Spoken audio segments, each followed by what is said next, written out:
Ito pala guys sa adventure. May gagawin ng mga may yung kanyang leak. So ang bilis ng ano niya, bumaba yung kanyang pressure.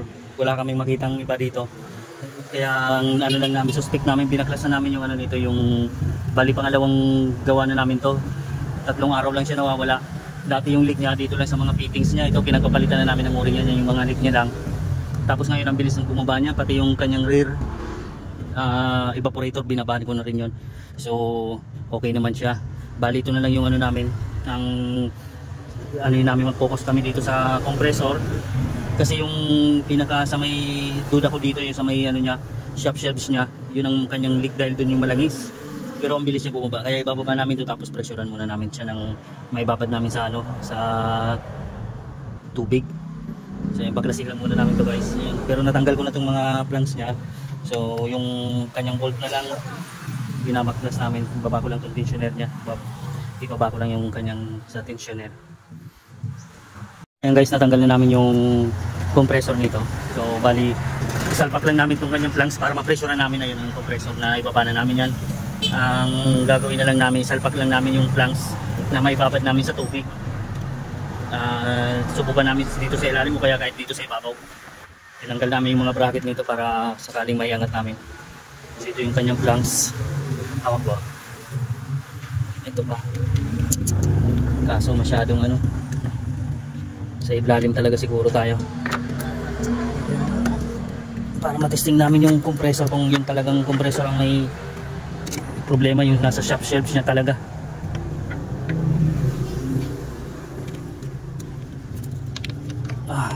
Ayan. Sige. Saan yung kuha na ano? Diyan na? Patong mo nga yung makaabot siya. Kaya?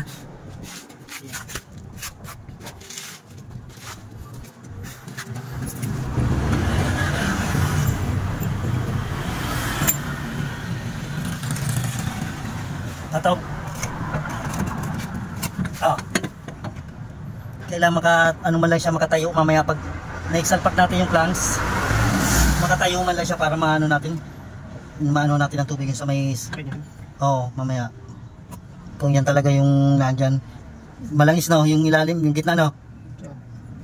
Sa gitna, center. Sa may ano, sa may ulo. Malangis yung malangis, di ba? Yung ano niya, parang bolt. Sa shop shelves niya lang malamang yun, nandiyan yung butas niyan. Yung leak niyan. So ito guys, binabad na namin sa tubig, pininsurahan ko, pero wala wala siyang bumubulad, wala sa shop shelves niya yung problema. Saan kaya to? Hindi namin makuha kasi binaklas na namin tong ano. Hindi kaya hanapin muna namin to sa mga piping niya, pero ginapag na namin yung piping nito sa ilalim. Inano na namin, wala kami makitang sign na naglalangis sa mga fittings niya. Ito walang bumubula dyan sa shop shelves niya. Hindi natin may patayo no? Patayo, pabaliktad no? Para makita sana natin. Kaso pero ano, kung may ano, bubula na yan. Dahil abot siya ng tubig, di ba? Yung sa katawan? Hindi ito. Itong dulo, abot ng tubig no? Wala eh. So ito guys, nakita na namin yung leak niya. Dito siya sa loob, yung umakyat na tubo papunta dito sa rear niya. So pinahirapan kami nito maghanap ng ano. Pinahirapan kami maghanap ng kanyang leak. Andi dito lang pala. Kasi wala doon talaga sa labas, wala rin sa compressor niya. Binaklas na namin compressor, nababa na namin lahat, pati yung front ano nito, evaporator, tsaka itong kanyang rear na ibaba na namin to. So wala naman talaga, walang leak ito dito. So naririnig dito ang pressure dito. Naririnig siya dito. Ayan o, naririnig siya guys. Naandyan yung kanyang leak.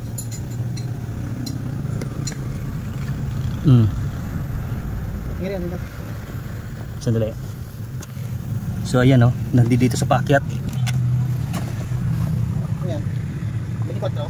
Tanggalin lang namin ito. Hindi, ano lang yan, this shit. So dito lang pala. Grabe, pinahirapan kami nito. Nabaklas na namin lahat eh. Baklasin na lang namin yung sidings para mailabas namin itong kanyang tubo.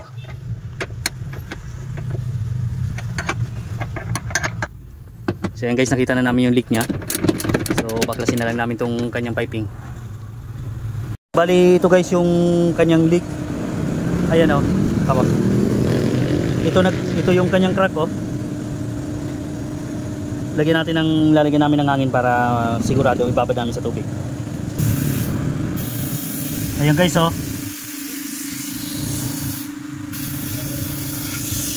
Yan yung leak nya.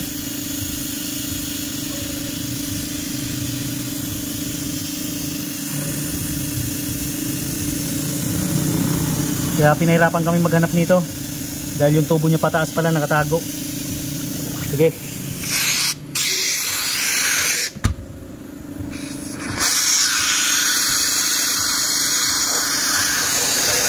Hinangin na lang namin.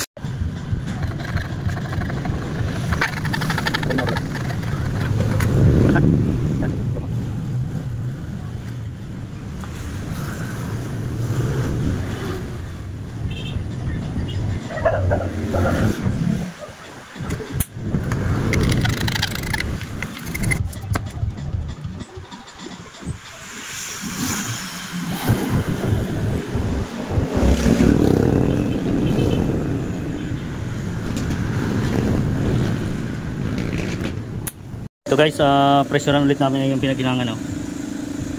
Okay.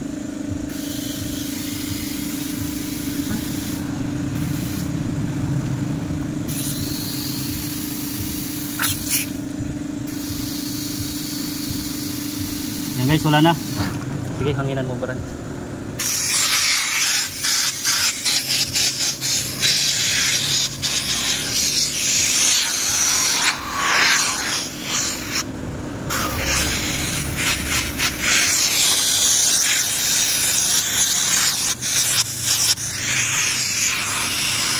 So ito guys, na-assemble na namin ito. Ayan, binalik ko na yung planks nya sa ilalim, kinakabit na lang din sa ilalim. Ito na yung piping nya, yung pinaghinangan namin nandito banda oh. So kinakabit na rin tong sidings nya para pressurean na lang namin din. So yung compressor nito naikabit ko na rin pala guys. Naikabit na namin tong kanyang compressor. Pressure. Ayan, pressurean na lang namin to. So yan. Ayan, nakasalpak na yung ano yan guys, yung kanyang compressor. Ayan, nakakabit na yung mga fittings yan. So bali babalik na lang din yung mga bracket na lang din ito. Yun na lang din ang lalagay dito. Pati yung pressure na lang siya.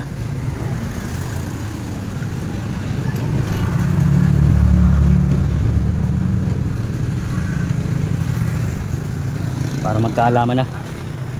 Pinahirapan kami nito. Bali pangalawang gawa na namin to. So yung mga leak niya una sa mga o-ring lang.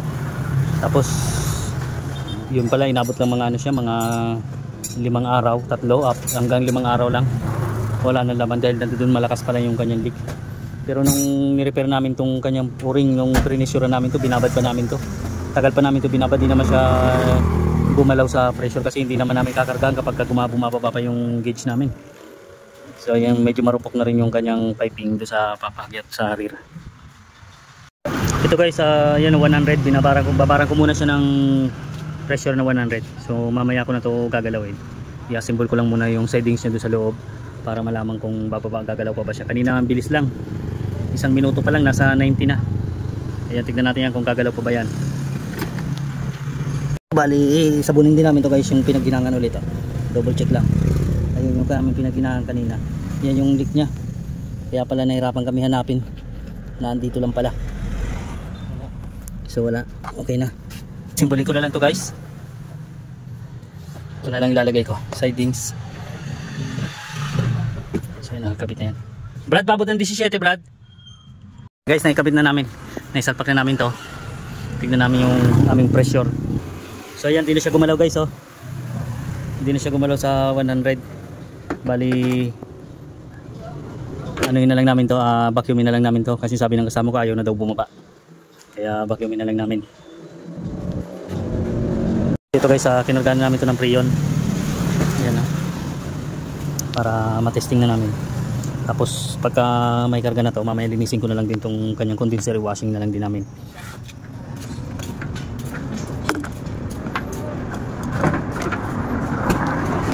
Bali, lini-washing ko na rin itong condenser niya dahil kanina inangat ko to, daming alikabok sa loob sa pagitan ng radiator niya at itong condenser. So para matanggal na yung dumi niya.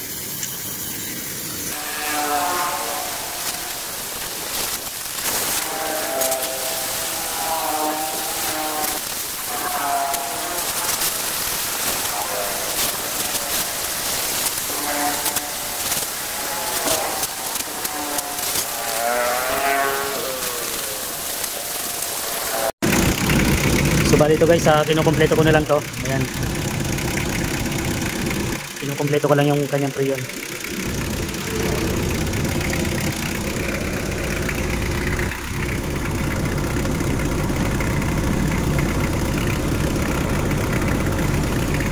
Ayan.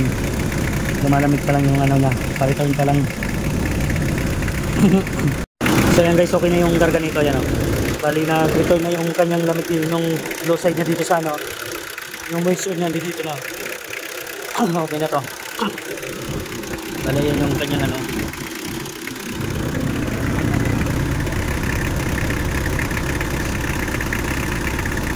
$50 lang yan guys kasi may palya kaming ano 5 dito sa gauge. May ano to, may hindi to naka-exacto dito sa 0. So yan 50 yung karga niya. Ito guys, tanggalin ko na itong ano niya. Yan.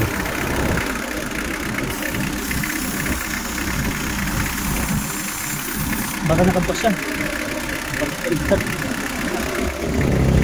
Check lang natin yung loob guys.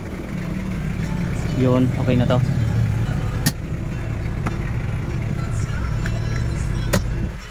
Okay na to guys oh.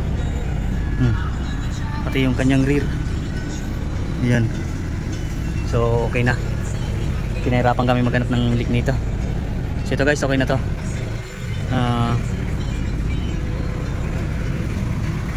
Okay na to guys, bye bye. Thank you for watching.